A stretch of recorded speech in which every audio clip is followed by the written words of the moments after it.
In order to be a king, you need to have a common goal which resonates with people. एक mutual goal होना चाहिए आपका और उनका जिनको आप lead कर रहे हैं. Now that is some bullshit which society has been feeding you. When you're a king, when you're a leader, you cannot have mutual goals. You can only have transactional values, transactional goals. यानी आप उनकी हिफाजत करें और उनको ऐसा लगे कि आप उनकी हिफाजत करने लायक हैं. That'll make you a great king. और ये मैं नहीं कह रहा हूँ, ये हिस्ट्री बुक्स कह रही हैं. इस वीडियो में आज आपसे चाणक्य और सुन त्सू बात करेंगे.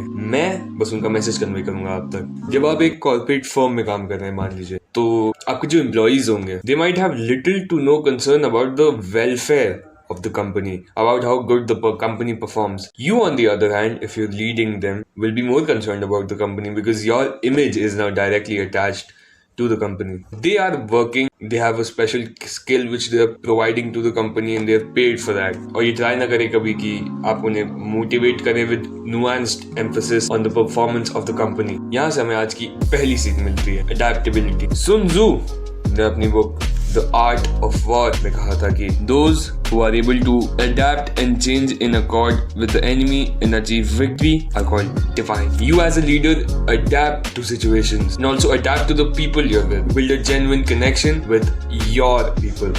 वो आपके नौकर नहीं है. हम आप क्या नौकरी करते हैं कालिंग भैया? नौकर तो नहीं है ना? बिल्कुल. If you're the leader, you have to step up and care about them.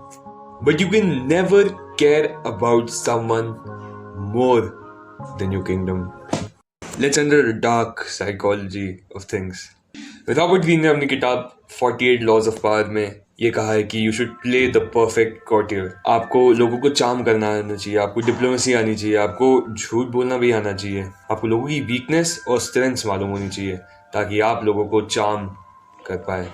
पर क्या इसका मतलब ये है कि आप टॉक्सिक बन जाएं और आप सेल्फिश हो जाएं? Again, if you are a human, you have to deal with humans. If you do a lot of bad, you'll become a devil. And if you do a lot of good, you'll become divine. But at the end of the day, you have to deal with humans. And humans are neither devil or divine. इसलिए so much depends on your reputation. You shall guard it with your life, says the 48 Laws of Power. इस discussion में हम एक बहुत contradictory point पे आ गए हैं जहाँ पे हम कह रहे हैं कि you should care about people, you should have genuinity, but at the same time you should know how to play the perfect courtier, you should know how to get your work done. अब एक निष्ठावादी राजा अपने राज्य की सोचेगा या अपने प्रजा की सोचेगा, अपने राज्य को ज्यादा भाव देगा कि अपने प्रजा को ज्यादा भाव देगा? इस सवाल को आंसर करने के लिए हम एक राजपुरोहित को बुलाते हैं. चाणक्य ने कहा था कि एक राजा को अपनी सॉफ्ट पावर, अपनी सॉफ्ट स्ट्रैटेजी से एक राज्य को इक्विलिब्रियम में रखना चाहिए, यानी एक बैलेंस में रखना चाहिए.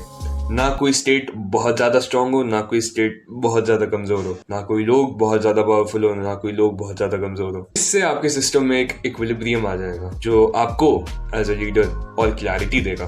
पर ये सब करने के लिए आपको एक certain level of moral courage चाहिए. ये मॉरल करेज मार्कस ऑरेलियस की कॉन्सेप्ट स्टोइसिज्म से आता है. मार्कस ऑरेलियस खुद एक राजा थे.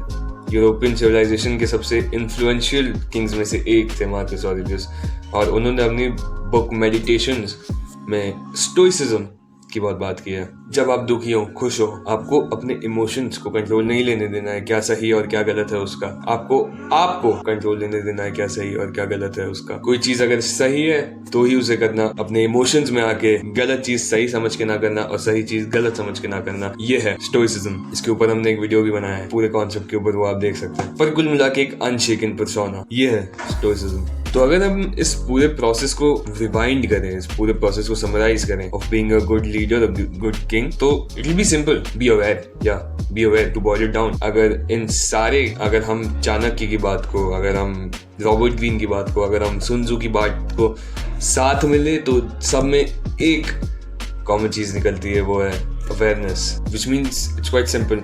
Know your people, know yourself, know your enemy. And if you know these entities, you might be a great leader. Because even diplomacy, espionage, strategies, everything is built on awareness. on how informed you are. The mutual fundamentals of leadership is being aware. हाँ, obviously एक चीज तो clear है कि if you're a king, then you don't have a image of your own. Like other than you being the king, you have no life. And people might want to bring out your own life, but nobody really cares about your own life. People would dwell into your personal life and want to relate, but nobody wants to know what's happening in a king's life other than the king himself. So when you're the king, you're the king. That's it. That's your image. आपकी kingdom की prosperity ही है आपकी legacy. अब जाते जाते मैं आपसे एक सवाल पूछ लेता हूँ, क्या एक राजा और उसकी प्रजा कभी इक्वल हो सकते हैं? क्या इक्वालिटी सिर्फ किताबों में अच्छी लगती है? क्या है इक्वालिटी की प्रैक्टिकलिटी? इस पर वीडियो आ जाएगा। तब तक के लिए घर में रहिए, क्योंकि जंगल का शेर हमेशा जंगल में ही रहता है। This line made no sense but I hope the video did. अगले वीडियो तक जय हिंद, जय भारत।